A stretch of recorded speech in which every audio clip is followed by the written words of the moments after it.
Hello बच्चों, तो आप सभी का हमारा इस यूट्यूब चैनल मिशन 2 पे आप लोगों का स्वागत है। तो बच्चों, आज हम लोग क्लास नाइन्थ का हिंदी सब्जेक्ट का 40 वेरी वेरी इंपॉर्टेंट क्वेश्चन को करेंगे बच्चों, ऑब्जेक्टिव क्वेश्चन, जो कि आपके आने वाले एग्जाम के पॉइंट ऑफ व्यू से बहुत ज़्यादा इंपॉर्टेंट है। ठीक है, तो आप इस वीडियो को शुरू से लेकर अंत तक देखना बच्चों। इसमें आप लोग का 40 से वेरी वेरी इंपॉर्टेंट क्वेश्चन को इंक्लूड किया गया है, जो कि आप लोग के एग्जाम में आने के बहुत ज़्यादा चांसेस है।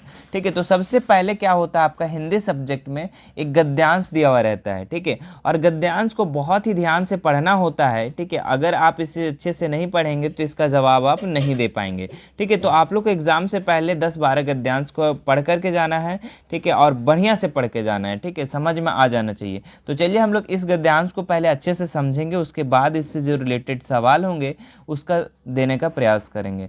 ठीक है, तो चलिए सबसे पहला लाइन आपका क्या लिखा हुआ है, तुम्हें क्या करना चाहिए, इसका ठीक ठाक उत्तर तुम्ही को देना होगा, दूसरा कोई नहीं दे सकता। ठीक है, तो ये लाइन क्या बोल रहा है बच्चों कि आपको क्या करना है, इसका जो जवाब है, ठीक है, आपको खुद निकालना होगा। ठीक है, कोई दूसरा इस चीज़ को नहीं समझ सकता है कि आपको क्या करना है। ठीक है, कैसा भी विश्वास पात्र मित्र हो, ठीक है, कैसा भी आपका मित्र हो, लेकिन आपको जवाब, आपको जो चीज़ करना है आपको खुद ही देना होगा। ठीक है, तुम्हारे इस काम को वह अपने ऊपर नहीं ले सकता। ठीक है, आप जिस चीज़ को स्टार्ट किए हो, मान लो कि आप पढ़ना स्टार्ट किए हो 9th का, आपको इंजीनियर बनना है, तो आप उसका उत्तर खुद ही ढूंढना होगा, कहीं किसी से सलाह नहीं लेना उतना ज़्यादा। ठीक है, हम अनुभवी लोगों की बातों को आदर के साथ सुने। ठीक है, जो अनुभव कर चुके हैं उस चीज़ को, ठीक है, उनका बात हम लोग को सुनने के लिए कह रहा है, मतलब कि बड़े लोगों से बात करना है। ठीक है, ठीक है, बुद्धिमानों की सलाह को कृतज्ञता पूर्वक माने। ठीक है, जो बुद्धिमान लोग हैं उन लोगों का बात माने, ऐसा नहीं कि अपने से छोटे वाले को पूछो, अपने से मित्र को पूछो।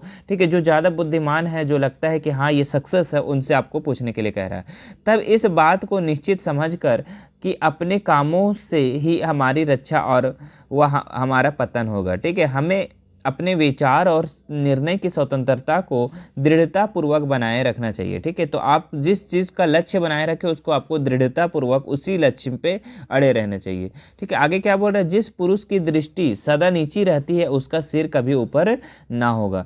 मतलब जो नीचे सोच वाला रखता है बच्चों, वो उसका सिर कभी ऊपर होगा नहीं, वो हमेशा नीचे ही सोचेगा, है ना। नीची दृष्टि रखने से यद्यपि रास्ते पर रहेंगे तो इस बात को ना देखेंगे कि वह रास्ता कहाँ ले जाता है। ठीक है, चित्त की स्वतंत्रता का मतलब चेष्टा की कठोरता या प्रकृति की उग्रता नहीं है। अपने व्यवहार में कोमल रहो। ठीक है, अपने व्यवहार में क्या करना है, अपने बिहेवियर को कोमल रखना है। ठीक है, नॉर्मल रखना है। अपने उद्देश्य को उच्च रखो। ठीक है, आप जो लक्ष्य है उसको एकदम उच्च रखना है कि हमें क्या बनना है, आईएएस बनना है। ये नहीं कि आपको रेलवे का जॉब करना है, मतलब ग्रुप डी का जॉब करना है। आपको सोच क्या रखना है कि हम ग्रुप ए का जॉब करेंगे, है ना। इस तरीके देखिए, एक तरह से ये मोटिवेशन भी है। ठीक है, इस प्रकार नर्म और उच्चवासय दोनों बनो। ठीक है, अपने मन को कभी मरा हुआ ना रखो। ठीक है, अपना मन जब भी कभी हारते हो, ठीक है, कभी भी लगता है कि हम हार चुके हैं, तो आपको मरा हुआ नहीं समझना है। आपको लगना चाहिए कि अगले बार हम उसको फिर से ट्राई करेंगे और आगे निकलेंगे। ठीक है, जो मनुष्य अपना लक्ष्य जितना ही ऊपर रखता है उतना ही उसका तीर ऊपर जाता है। तो आप भी अपना लक्ष्य को क्या रखना है, ऊपर रखना है। ठीक है, छोटा सोच नहीं रखना है, सीधी सी बात है। संसार में ऐसे ऐसे दृढ़ चित्त मनुष्य हो गए हैं, ठीक है, जिन्होंने मरते दम तक सत्य का टेक नहीं छोड़ी। ठीक है, तो संसार में ऐसे बहुत मनुष्य हैं जो कि एक बात पर अड़े रहे। ठीक है, वो अपने सत्य तक नहीं छोड़े। ठीक है, असत्य की तरफ नहीं गए, अपनी आत्मा के विरुद्ध कोई काम नहीं किया। ठीक है, राजा हरिश्चंद्र के इतनी विपत्तियां आई, ठीक है, पर उन्होंने अपने सत्य नहीं छोड़ा। ठीक है, तो राजा जो हरिश्चंद्र थे उनके पर भी बहुत ज़्यादा ऐसा विपत्ति आ गया। ठीक है, फिर भी वो अपना सत्य रास्ता नहीं छोड़ा। ठीक है, जो उसके लक्ष्य थे वो किए उस चीज़ को। ठीक है, तो ये हमको लग रहा है ऐसा कि इस चीज़ को, इस पैराग्राफ को आप समझ लिए होंगे। अब देखिए, इससे कुछ रिलेटेड सवाल है, इसका आप लोग को जवाब देना है। ठीक है, तो सबसे पहला क्वेश्चन क्या है, हमें किनकी सलाहों का कृतज्ञता पूर्वक मानना चाहिए। ठीक है, बुद्धिमानों का, मूर्खों का, कवियों का, दासों का।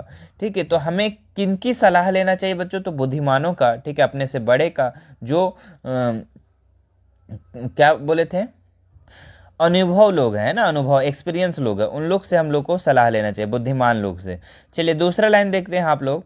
ठीक है, दूसरा लाइन क्या है, दूसरा क्वेश्चन, किसका तीर ऊपर जाता है? जिसका लक्ष्य ऊंचा होता है, जिसका लक्ष्य नीचे होता है, जिसका तीर जितना ऊंचा होता है, जिसका लक्ष्य नहीं होता है। तो किसका तीर ऊपर जाता है बच्चों? जिसका लक्ष्य जो होता है ऊंचा, जितना ऊंचा रहेगा उतना उसका तीर ऊपर जाएगा। ठीक है, चलिए आगे बढ़ते हैं हम लोग। थर्ड नंबर सवाल क्या लिखा हुआ है? संसार में किस प्रकार के मनुष्य हो गए हैं? शांत, दृढ़ चित्त, भावुक या क्रोधित? तो संसार में किस प्रकार के मनुष्य हो गए हैं?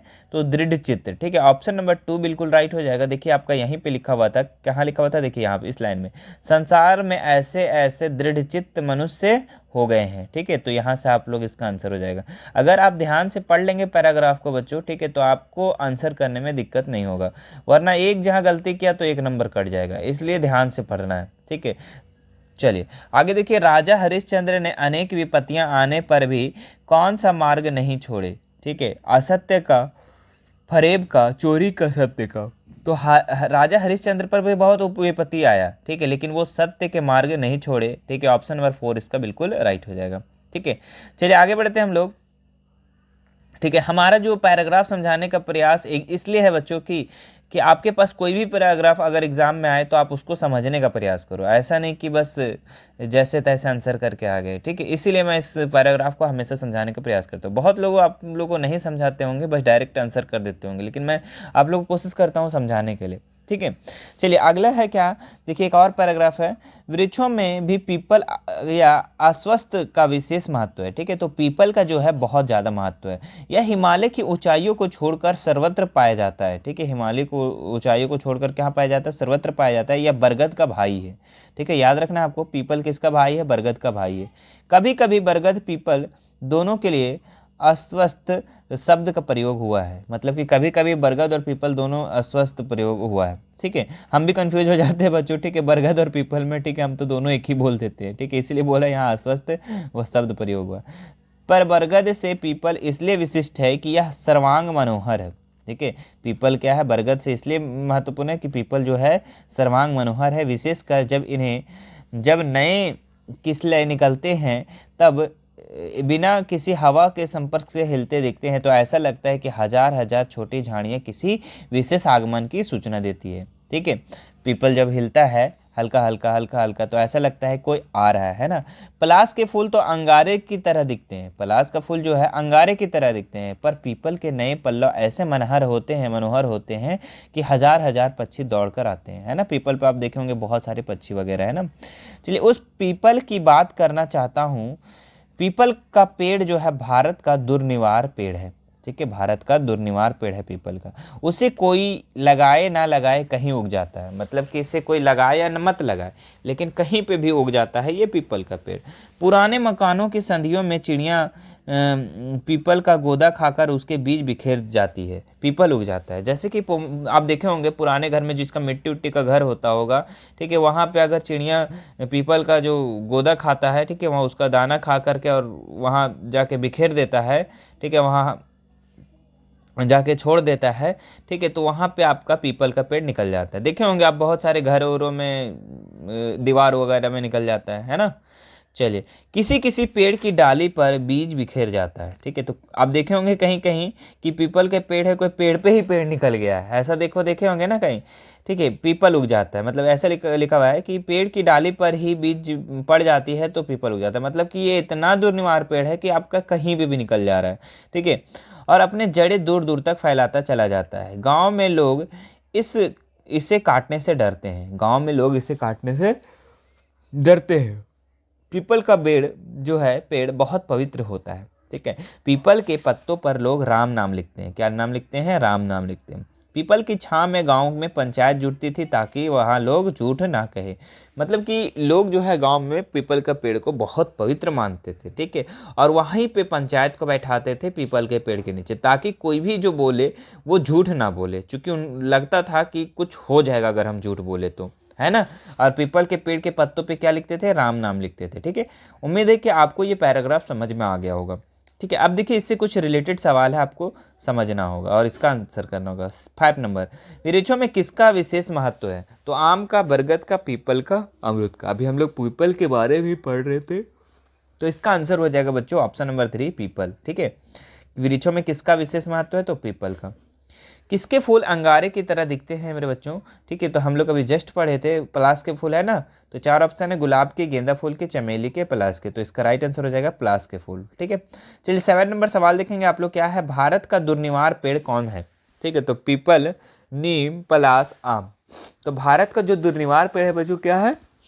तो पीपल है। ऑप्शन नंबर 1 इसका राइट हो जाएगा। 8 नंबर सवाल देखेंगे आप लोग, पीपल के पत्तों पर लोग क्या लिखते थे? तो राम नाम लिखते थे, सिंपल सी बात है, ऑप्शन नंबर 2 हो जाएगा। चलिए आगे बढ़ते हैं हम लोग।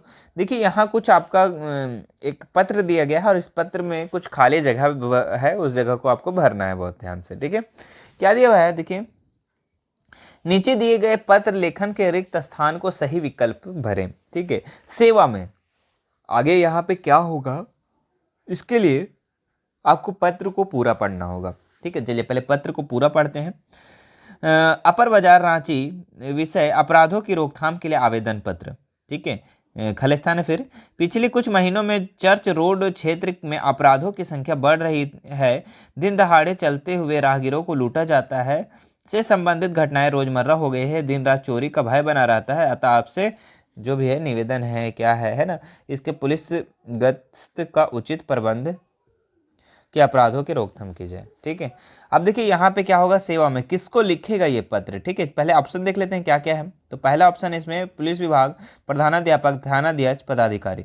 तो बच्चों जब भी कोई भी आपके क्षेत्र में कुछ घटना होता है तो आप सबसे पहले किसको लिखते हो पत्र को? तो थानाध्यक्ष को लिखोगे। किसको लिखोगे? थानाध्यक्ष को। तो यहाँ आपका ऑप्शन नंबर 9 का जो हो जाएगा बच्चों, कौन सा ऑप्शन हो जाएगा? तो थानाध्यक्ष, ऑप्शन नंबर 3। ठीक है, सेवा में थानाध्यक्ष, अपर बाजार रांची, विषय अपराधों की रोकथाम के लिए आवेदन पत्र। अब 10 नंबर में क्या होगा? देखिए, महाशय, श्रीमान, महाशय या फिर उच्चाशय। ठीक है, तो आप यहाँ पे क्या लिखोगे बच्चों? महाशय।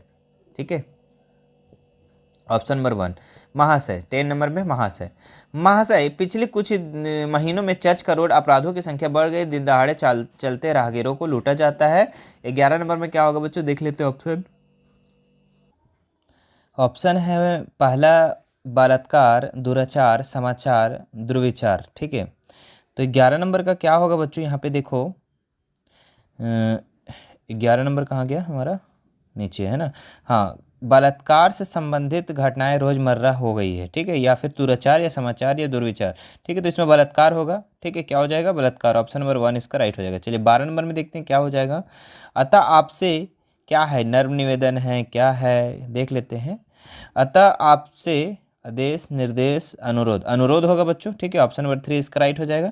अतः आपसे अनुरोध है कि इस क्षेत्र में पुलिस गश्त का उचित प्रबंध कर अपराधों की रोकथाम की जाए, धन्यवाद। ठीक है, अब 13 नंबर में क्या होगा? लास्ट में भाव दिए, विश्वास अविश्वास आपका ही। ठीक है, तो यहाँ बच्चों भाव दिए हो जाएगा। ठीक है, ऑप्शन नंबर 1 इसका राइट हो जाएगा। ठीक है, भाव दिए राकेश सिंह। क्लियर है?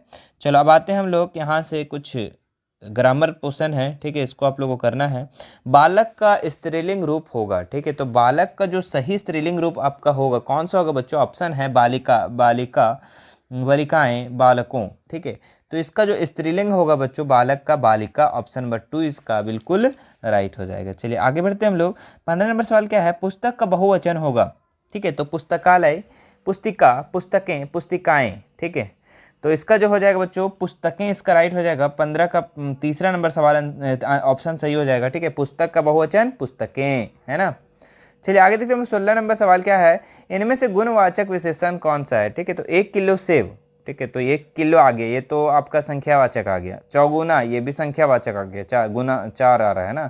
बलवान, हाँ ये आपका गुणवाचक में आ जा रहा है बच्चों, बलवान है वो। क्या है? कैसा है? बलवान, तो ये गुण है उसका। ठीक है, एक पुत्र, देखो एक आ गया, ये संख्यावाचक हो गया। ठीक है, तो ऑप्शन नंबर 3 इसका बिल्कुल राइट हो जाएगा। 17 नंबर सवाल देखें आप लोग। शशि गा और नाच रही है, यह किस प्रकार का वाक्य है? तो देखिए शशि गा और नाच रही है, और लग गया, ये आपका संयुक्त वाक्य हो जाएगा। ऑप्शन नंबर 3 बिल्कुल राइट हो जाएगा। चलिए आगे देखते हैं 18 नंबर सवाल। इनमें से तालाब का पर्यायवाची कौन है? ठीक है, तो सरोवर, वायु, जल, नीर। तो तालाब का जो पर्यायवाची है बच्चों ये आपका सरोवर है, सरोवर है। ऑप्शन नंबर 1 इसका राइट हो जाएगा। चलिए आगे देखते हैं 19 नंबर सवाल क्या लिखा हुआ है? आग बबूला होना मुहावरे का क्या अर्थ है? तो आग बबूला होना, जलना, क्रोधित होना, धोखा देना, मार डालना। तो आग बबूला होना यानी क्रोधित होना, ऑप्शन नंबर 2 बिल्कुल राइट हो जाएगा। आगे देखते हैं हम लोग 20 नंबर सवाल क्या लिखा हुआ है? निम्नलिखित वाक्यों में कर्ता ने सही का प्रयोग किस वाक्य में हुआ है? ठीक, तो ऑप्शन है बीरबल ने मनोरंजन करते थे। हैं, ये कोई सेंटेंस है? बीरबल ने मनोरंजन करते थे, नहीं, ये तो गलत हो गया। प्रेमचंद्र ने कहानी लिखी, हाँ ये बच्चों सही है अभी तक। आगे पढ़ते हैं। हमने सोया नहीं था, ये गलत है। ठीक है। माली ने पौधे को सींचता था, ये भी गलत है। ठीक है, तो ऑप्शन नंबर 2 इसका बिल्कुल राइट हो जाएगा। प्रेमचंद्र ने कहानी लिखी, ने का प्रयोग कहाँ हुआ सही? तो यहाँ पे ऑप्शन नंबर 2 में सही हुआ है। चलिए 21 नंबर सवाल देखेंगे आप लोग। हर्ष का सही विलोम क्या होगा? ठीक है, इसका अपोजिट वर्ड पूछ रहा है हर्ष का, तो क्या हो जाएगा? खुशी, हर्षित, विषाद, उल्लसित। ठीक है, तो बच्चों इसका जो राइट आंसर हो जाएगा हर्ष का, अगर हम विलोम शब्द देखें हर्ष का उल्टा, हर्ष का मतलब होता है खुशी, तो इसका जो उल्टा हो जाएगा विषाद। ठीक है, दुखी। बच्चों ऑप्शन नंबर 2 इसका बिल्कुल राइट हो जाएगा। चलिए 22 नंबर सवाल देखते हैं आप लोग। क्या लिखा हुआ है? निम्नांकित में कौन सा वाक्य शुद्ध है? ठीक है, तो शुद्ध वाक्य पूछ रहा है। तो देखिए क्या क्या है। उनकी सौभाग्यवादी कन्या का विवाह हो गया, उनकी सौभाग्यवादी का कन्या विवाह हो गया, ये तो गलत लग रहा है ना, अशुद्ध लग रहा है, क्योंकि उनकी नहीं होना चाहिए यहाँ पे, है ना। आगे देखिए, बंदूक एक उपयोगी शस्त्र है, उपयोगी है जी, बंदूक मार देंगे तो मरिए जाएगा, है ना, तो ये तो उपयोगी उतना नहीं है ना। बाघ और बकरी एक घाट पर पानी पीती, बाघ और बकरी कभी एक जगह पिएगा पानी? बताओ तो, बाघ नहीं खा जाएगा मार करके बकरी को, ये भी गलत है। उसके प्राण सूख गए, ये बच्चों ये जो वाक्य है ये शुद्ध है। ठीक है, उसके प्राण सूख गए, ये शुद्ध वाक्य हो गया। 23 नंबर सवाल देखेंगे आप लोग। निम्नलिखित में से अशुद्ध वाक्य छांटना है, इसमें अशुद्ध वाक्य छांटना है। एक चाय का प्याला लाओ, उसने भाषण किया, सभा में प्रत्येक सदस्य की राय थी, मैं अपनी क्लास से लिखता हूँ, कलम से लिखता हूँ, तो ये भी शुद्ध है आपका, ये भी शुद्ध है। उसने भाषण किया, ये भी शुद्ध है। लेकिन ये जो बच्चों ऑप्शन नंबर 1 जो है ना, ये अशुद्ध वाक्य है। एक चाय का प्याला लाओ, ऐसा तो कोई सेंटेंस नहीं, एक गर्म चाय का प्याला हो सकता है। ठीक है, तो यहाँ पे ये जो है गलत है, ऑप्शन नंबर 1, तो ये राइट हो जाएगा इसके लिए, ये अशुद्ध वाक्य है। 24 नंबर सवाल देखेंगे आप लोग। यथासाध्य में कौन सा समास है? ठीक है, द्वंद्व समास, अव्ययीभाव समास, क्रमधारय समास, तत्पुरुष समास। ठीक है, तो 24 का जो आंसर हो जाएगा बच्चों क्या हो जाएगा? अव्यय समास। ठीक है, अव्यय समास, तो ऑप्शन नंबर 2 बिल्कुल राइट हो जाएगा। चलिए 25 नंबर का सवाल देखते हैं आप लोग। चतुर्वेद में समास बताइए। ठीक है, द्विगु समास, कर्मधारय, द्विंद्व समास या फिर अव्ययभाव समास। ठीक है, तो इसका राइट आंसर हो जाएगा द्विगु समास। ठीक है, ऑप्शन नंबर 1 बिल्कुल राइट हो जाएगा। चलिए आगे देखते हैं हम लोग। 26 नंबर सवाल क्या लिखा? प्रत्येक का संधि विच्छेद, तो संधि विच्छेद करना है प्रत्येक का, तो प्रति जोड़ एक, ये गलत है। ठीक है, प्रति जोड़ एक, प्रति जोड़ एक, प्रति जोड़ एक। ठीक है, प्रति जोड़ एक, तो ऑप्शन नंबर 2 इसका बिल्कुल राइट हो जाएगा बच्चों, प्रति जोड़ एक। ठीक है, प्रत्येक का संधि विच्छेद प्रति जोड़ एक। चलिए आगे देखते हैं हम लोग। इसमें से सही विकल्प को चुनना है आप लोग को। दढ़ियाल व्यक्ति कौन है? ठीक है, ये पाठ का प्रश्न है बच्चों। तो दढ़ियाल व्यक्ति कौन था? तो दो बैलों को खरीदने वाला, बैलों को चराने वाला, बैलों को बांधने वाला, इनमें से कोई नहीं। तो दढ़ियाल व्यक्ति बच्चों कौन था? तो बैलों को खरीदने वाला दढ़ियाल व्यक्ति था, ऑप्शन नंबर 1 इसका बिल्कुल राइट हो जाएगा। 28 नंबर सवाल देखेंगे आप लोग। ल्हासा की ओर पाठ में नमसे कौन था? तो भिखमंगा था, बौद्ध भिक्षु था, तिब्बती था, अहंकारी व्यक्ति था। तो ल्हासा की ओर में नमसे जो था ना, ये आपका बौद्ध भिक्षु था, ऑप्शन नंबर 2 बिल्कुल राइट हो जाएगा। 29 नंबर सवाल देखेंगे आप लोग। उपभोक्ता संस्कृति हमारे समाज के लिए चुनौती है, यह किसने कहा? जवाहरलाल नेहरू, लाल बहादुर शास्त्री, महात्मा गांधी, इंदिरा गांधी। ठीक है, तो ये कौन बोला था बच्चों कि उपभोक्ता संस्कृति हमारे समाज के लिए चुनौती है? तो ये महात्मा गांधी बोले थे, ऑप्शन नंबर 3 इसका राइट हो जाएगा। 30 नंबर सवाल देखेंगे आप लोग। क्या है? कौन फोटो को महत्व नहीं समझते थे? हरिश्चंद्र परसाई, प्रेमचंद्र महादेवी वर्मा, हजारी प्रसाद द्विवेदी। तो फोटो का महत्व कौन नहीं समझते थे? तो प्रेमचंद्र नहीं समझते थे, ऑप्शन नंबर 2 राइट हो जाएगा इसका। चलिए 31 नंबर सवाल देखेंगे हम लोग। ठीक है, काफ़ी इंपॉर्टेंट है। सर टॉमस हे किसके महल को तोड़ना चाहते थे? नाना साहब के, मायना के, लॉर्ड कैनिंग के, तांतिया टोपे के। तो सर टॉमस हे जो थे बच्चों, ठीक है, ये आपका नाना साहब के महल को तोड़ना चाहते थे, ऑप्शन नंबर 1 इसका राइट हो जाएगा फिर। ठीक है, चलिए 32 नंबर सवाल देखेंगे आप लोग। मनुष्य ईश्वर को कहाँ नहीं ढूंढता? मंदिर में, मस्जिद में, क्रियाक्रम में या फिर खेल के मैदान में? तो मनुष्य जो है मंदिर में ईश्वर को ढूंढता है, मस्जिद में भी ढूंढता है, क्रियाक्रम में भी ढूंढता है, लेकिन खेल के मैदान में नहीं ढूंढता बच्चों, तो ऑप्शन नंबर 4 इसका राइट हो जाएगा। 33 नंबर सवाल देखेंगे आप लोग। पाठ्य पुस्तक में संकलित रसखान की कविता में किस छंद में वर्णित है? दोहा, चौपाई, सोरठा, सवैया। तो रसखान कविता किस छंद में वर्णित है बच्चों? तो सवैया में, ऑप्शन नंबर 4 इसका राइट हो जाएगा। कैदी और कोकिला के कवि कौन है? तो कैदी और कोकिला के कवि कौन है बच्चों? सुमित्रा नंदन पंत, माखनलाल चतुर्वेदी, चंद्रकांत देवताले, महादेवी वर्मा। ठीक ठीक है। तो कैदी और कोकिला का जो कवि थे ना, ये माखन लाल चतुर्वेदी थे। ऑप्शन नंबर 2 राइट हो जाएगा इसका। आगे देखते हैं हम लोग, मेघ आए कविता में किस ऋतु का वर्णन हुआ है? पावस ऋतु, गर्मी ऋतु, बसंत ऋतु, शरद ऋतु। तो मेघ आए जो है बच्चों, ये आपका वर्षा ऋतु यानी पावस ऋतु इसका राइट आंसर हो जाएगा। ठीक है, ये पावस बोला जाता है वर्षा ऋतु को। तो ऑप्शन नंबर 1 इसका राइट हो जाएगा। ठीक है, कंफ्यूज नहीं होना है। 36 नंबर सवाल देखेंगे आप लोग, क्या है? इस जल प्रलय में नामक निबंध में किसका वर्णन हुआ है? ठीक है, तो सुखाड़ का, समुद्र का, नदी का, बाढ़ का। तो जल प्रलय जो है बच्चों निबंध, इसमें किसका वर्णन किया गया है? तो बाढ़ का वर्णन किया गया है। ऑप्शन नंबर 4 इसका राइट हो जाएगा।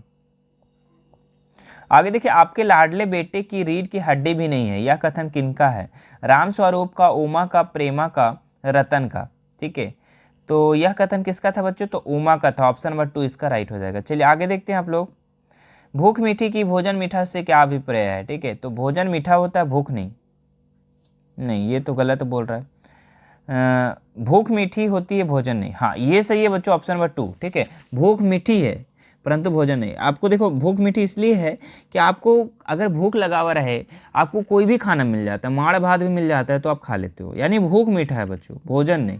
ऐसा नहीं आपको भूख लगा है तो भी वहाँ पे आप फरमाइश कर रहे हो, मुझे ये चाहिए, मुझे वो चाहिए, तो यहाँ नहीं है। ठीक है, ऐसा नहीं होता। भूख लगता है, हम लोग को जो भी चीज़ मिलता है उस चीज़ को मिल जाता है, इसलिए बोला गया है भूख मीठी, भोजन नहीं। चलिए आगे देखते हैं, जब सब चीज़ मिलने लगता है तब फिर हम लोग का भोजन मीठा होने लगता है ना। हाँ, आगे देखिए 39 नंबर सवाल, क्या लिखा? मेरे संग की औरतें पाठ की लेखिका मृदुला गर्ग अपने भाई बहनों को में किस स्थान पर थी? ठीक है, तो पहला स्थान, दूसरा स्थान, तीसरा स्थान या चौथा स्थान? ठीक है, तो इसका जो राइट आंसर हो जाएगा बच्चों, दूसरा स्थान। ऑप्शन नंबर 2 इसका राइट होगा। ठीक है, 40 नंबर सवाल देखेंगे, आज का लास्ट सवाल है बच्चों। ठीक है, रीढ़ की हड्डी का पाठ में विवाह योग्य लड़का का क्या नाम था? तो अनुराग, रतन, शंकर, सिद्धार्थ। तो रीढ़ की हड्डी में पाठ में विवाह का जो योग्य लड़का था, ठीक है, जिसका विवाह करना था, उसका नाम क्या था? शंकर। ऑप्शन नंबर 3 इसका राइट हो जाएगा मेरे बच्चों। ठीक है, तो ये था बच्चों आज का हम लोग का, ठीक है, इंपॉर्टेंट सवाल।